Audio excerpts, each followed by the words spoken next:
Assalamualaikum warahmatullahi wabarakatuh. Perkenalkan, nama saya Firidina Syafira, NIM 18043161, yang dimana saya akan memaparkan hasil jawaban tugas dari tugas kelima Sistem Informasi Manajemen saya. Yang pertama, saya akan memaparkan jawaban dari Kelly. Yang soal pertama yaitu, is big data really a problem on its own, or are the use, control, and security of the data the true problems? Provide the specific example to support your answer. Jawaban saya yaitu, data besar memang merupakan masalah, tetapi tidak merupakan masalah utama yang sedekat masalah pada skala penggunaan, kontrol, dan keamanan data. Keamanan dunia maya adalah salah satu yang masalah terbesar sedang meningkat. Contohnya adalah serangan keamanan pada target, yang dimana peretas akan melakukan pencurian data dari target yang ditujunya. Soal kedua yaitu, what are the implications of having incorrect data points in your big data? What are the implications of incorrect or duplicate customer data?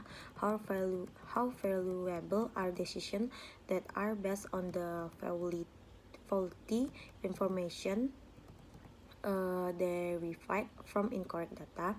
Jawaban saya yaitu, memiliki data yang salah berarti hampir segalanya, karena dengan begitu mempercayai sesuatu tidak benar sama sekali dan sebenarnya salah. Ini seperti memiliki alamat penagihan yang salah dengan nama yang benar. Kemudian pelanggan dapat membantah bahwa dia tidak pernah mendapatkan tagihannya sebenarnya yang seharusnya dikirimkan kepadanya. Jadi tidak hanya mahal, itu juga membuat pelanggan menjauh dari kita. Contoh lain yaitu, ketika pelanggan melunasi semua tagihan dan kemudian mereka masih dikenakan bunga karena datanya belum diperbarui. Setiap keputusan yang diambil seseorang yang melibatkan perusahaan itu penting, tetapi terutama jika itu didasarkan pada data yang salah, yang hampir sama seperti mempercayai 2 tambah 2 itu adalah 5. Soal ketiga yaitu, explain why master data management is so important in these companies that have multiple data sources. Yaitu manajemen data atau MDM merupakan satu solusi bagi perusahaan yang inovatif untuk mengelola dan mengatur semua aset data master agar tetap akurat dan konsisten, sehingga risiko terjadinya kesalahan pada data serta pandangan yang akurat dan terpercaya dari fungsi bisnis, wawasan, dan keputusan. Kemudian saya selanjutnya akan menjawab pertanyaan yang dari soal Balzan. Soal pertama yaitu, what is virtualization and how has it helped drive the big data era? Virtualisasi adalah pembuatan versi virtual dari sumber daya komputerisasi seperti sistem operasi, server, perangkat penyimpanan, atau sumber daya jaringan. Ini telah membantu era big data karena sekarang dimungkinkan untuk melakukan virtualisasi data. Selanjutnya soal ketiga, why would a business be data rich but information poor? Ketika sejumlah big data dikumpulkan setiap hari, setiap menit, dan setiap detik, tetapi tidak ada cara yang jelas untuk memilah atau menganalisanya, organisasi dianggap kaya data tetapi miskin informasi. Dengan kata lain, kalimat tersebut adalah suatu kalimat untuk mendeskripsikan organisasi yang kaya akan data, tapi dia tidak memiliki proses untuk menghasilkan informasi yang berarti dan menciptakan keunggulan kompetitif. Selanjutnya soal keempat yaitu, what is a data warehouse and why would a business want to implement one? Data warehouse adalah sebuah database penunjang keputusan yang mengandung data yang biasanya mewakili sejarah bisnis dari suatu perusahaan. Data historis dari data warehouse digunakan dalam aktivitas analisis yang mendukung pengambilan keputusan dalam perusahaan tersebut. Pengolahan data warehouse dilakukan secara terpisah dari database operasional perusahaan.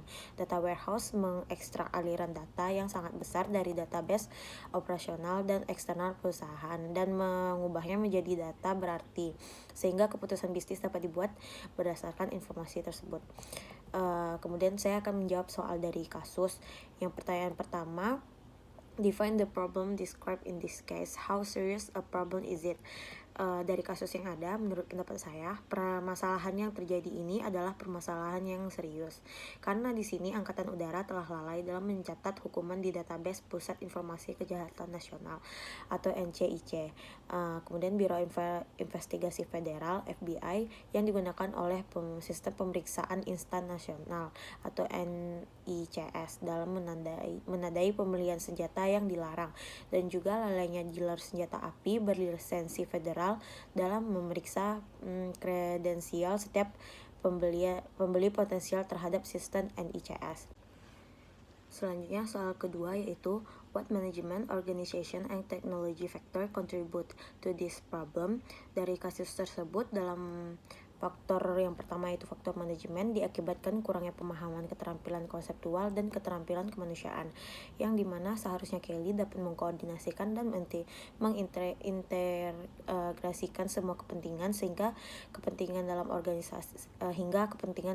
organisasi. Tetapi akibat dari mental Kelly yang kurangnya motivasi sehingga dia melakukan kejahatan tersebut. Dalam kasus ini dijelaskan seharusnya Kelly memiliki kemampuan mental untuk mengkoordinasikan dan mengintegrasikan keseluruhan kepentingan dan kepentingan organisasi dia, serta Kelly kurangnya motivasi sehingga dia melakukan kekerasan dalam rumah tangga. Kalau dilihat dalam faktor organisasi, yaitu dealer senjata api yang berlisensi federal seharusnya lebih teliti dengan cara selalu memeriksa kredensial setiap pembeli potensial terhadap sistem NICS yang berisi jutaan catatan sejarah kriminal dan perintah pelindungan. Kemudian jika dalam faktor teknologinya, yaitu beberapa negara bagian masih mengandalkan file dalam bentuk kertas sehingga kemungkinan terjadinya peristiwa tersebut tak tercatat dalam database elektronik federal. Sekian dari saya. Apabila ada kesalahan saya mohon maaf. Wabillahi taufik wal hidayah. Wassalamualaikum warahmatullahi wabarakatuh.